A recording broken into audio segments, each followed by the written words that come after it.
Tingnan nyo kung gaano kagaling sa ibang bansa mga kaibigan. Dahil less manpower sa kanila, more on mechanical na. Dahil nga, para mapabilis ang trabaho, ginagamitan nila ng mga makinaryas kagaya nito. Dapat kasi dito sa ating bansa ay ginagaya yung mga ganitong bagay kung paano mapabilis ang trabaho natin.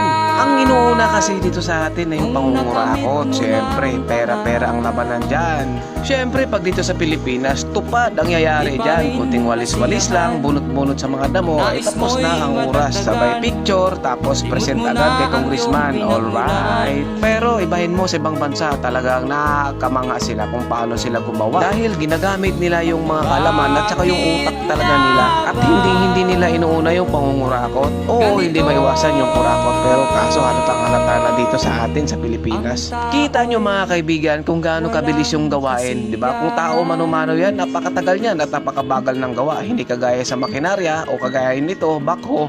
Kunting ganyan lang. O kita nyo naman kung paano niya kinalayka yung lupa na tumatabon dun sa kalsada. Dapat ang gobyerno natin dito gumagaya. Para lalong mapabilis ang serbisyo sa taong bayan, dapat gayahin na rin natin yung sa ibang bansa kung paano nila mapabilis yung gawain para maging convenient ito sa mga tao.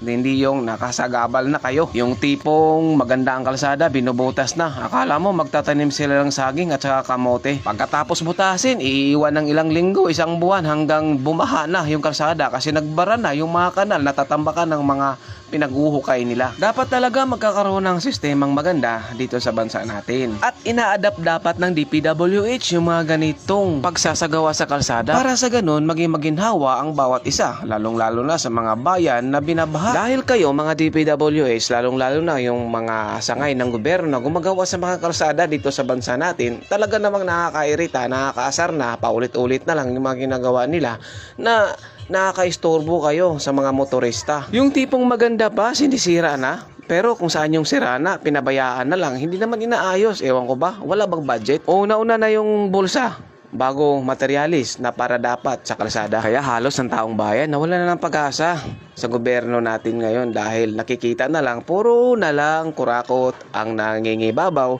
sa kanila. Kaya shout out sa inyong lahat. Ayan mga kapatid, mga kaibigan, kung nagustuhan mo ang bidyong ito, pa-share naman para naman marami pang makapanood kung paano pagandahin yung mga bawat kalsada natin sa Pilipinas na hanggang ngayon ay nilulumot na. Alright?